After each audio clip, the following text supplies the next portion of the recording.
Welcome, everyone, to the Tethys Shipyards. I am Takeshi Yamato, the Yardmaster, joining our host, the Housecoat Gamer. Yo.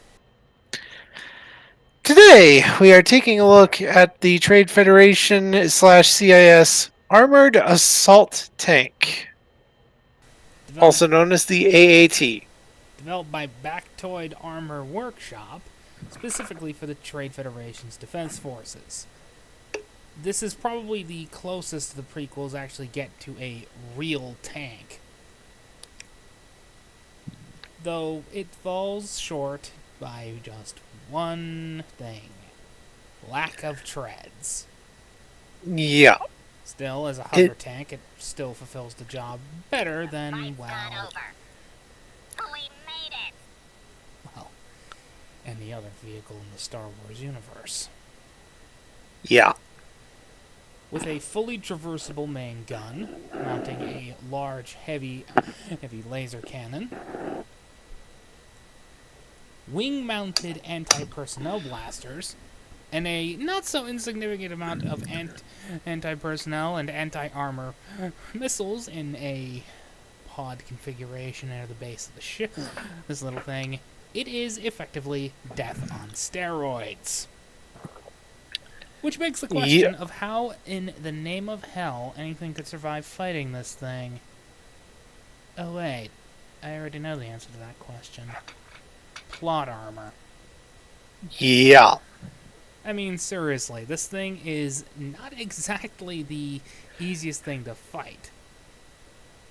All you have to do is just add a secondary turret with a light gun, with a light rotating gun mounted on top, and congratulations, no infantry is getting behind or even close to this thing. Yeah. It is almost perfect. To the point where I would legitimately say that the United Federation of Planets Mako Armor Force would use this thing. Using, a heavy phaser cannon, or even better, a micro-photon torpedo launcher. Yeah. While it is not a droid vehicle, it is normally piloted by droids, but can be piloted and commanded by organic forces. Yeah. Typically, this has a crew of B1 battle droids. Mostly because that's exactly what they were designed for. The B2 only came along later. Yeah. So, the only reason the clones actually won the war is because, well, the droids were kind of breaking down already. And Palpy. When in doubt, blame Palpy. Wow, we really killed him. Yeah. Now why don't we send these things into battle? I'll talk stats this thing. Right. Entered service date 35 BBY. Descriptor traits: Trade Federation ground vehicle and CIS ground vehicle, because it was used by both. Systems value uses shuttlecraft point totals. So systems values are comms 4, computers 2, engines 4, sensors 3, structure 6, weapons 5. Department values are 1 point each in command, con, and security. These things did function as command vehicles. We've lost a build pad. Scale 1, resistance 1, power 2, armor 2. For weapons, it has wing-mounted light blaster cannons, turret-mounted laser cannon, concussion missiles, and proton missiles. Proton missiles are basically the same as proton torpedoes. And for talents, it has command vehicle, basically the same as command ship, only for a ground vehicle. It's about to explode. We've lost a build pad. I can honestly find almost no flaw with this thing. Yeah. And It is technically a tank. A hover tank, but a tank. Well, we've only got one thing left, but We secured do we a build really pad. have to cover the armed transport? The Their MTT? programming's great. We can. I'd.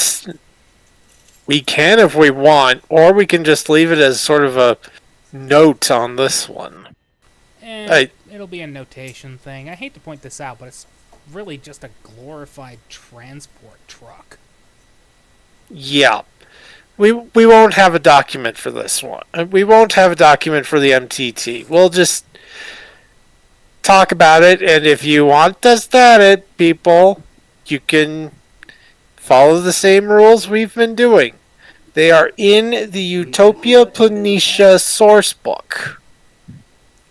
Regardless, the multi-troop transport can carry a large number of battle droids into battle, is lightly armed with a couple of heavy blaster cannons, and is designed to do one thing and one thing only: absorb a lot of fire before deploying battle droids. Normally of the B1 variety, but it can deploy B2s, Droidicas, or BX series commandos. In short, Yeah. if you see this thing, pray. Because normally it's escorted by a number of ATTs. Yeah, AATs, yeah. And honestly, the first time we saw these things in full action was the Battle of Naboo against the Gungans.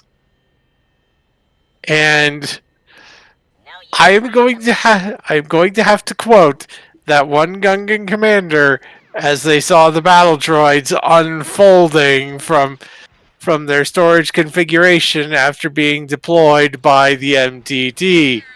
We Ouch secured a build time. pad. I love the battle droids. And I'm a little disappointed Base that the is under Empire attack. didn't go and utilize them to their best capacity, Uh-oh. using them alongside A build pad. stormtroopers. For example, 3 B1s assigned to serve alongside a stormtrooper. But Yeah. Palpy is Palpy. Yeah, Palpy is Palpy. And honestly,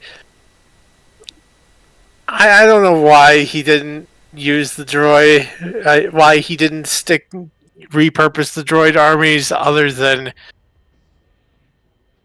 then the Republic won the war, and so the CIS and so all the CIS stuff gets branded as non-functional and tossed aside, along with significant amounts of anti-droid prejudice.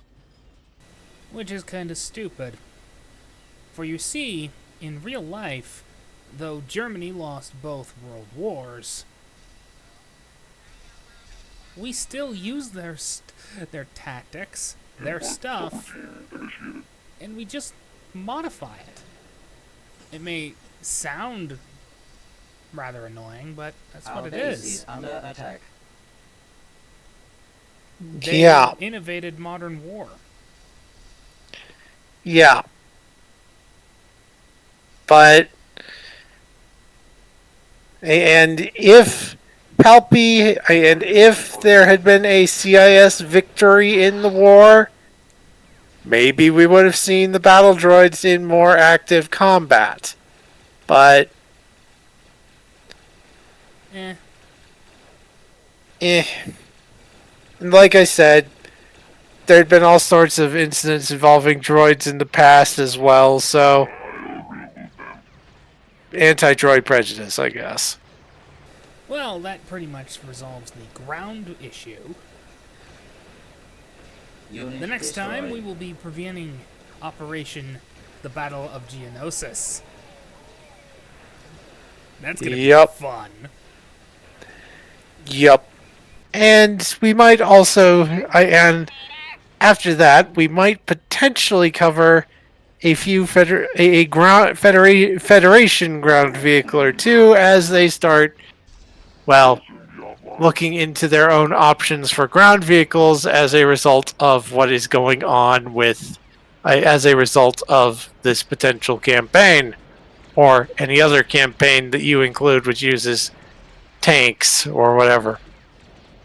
Bye bye. Base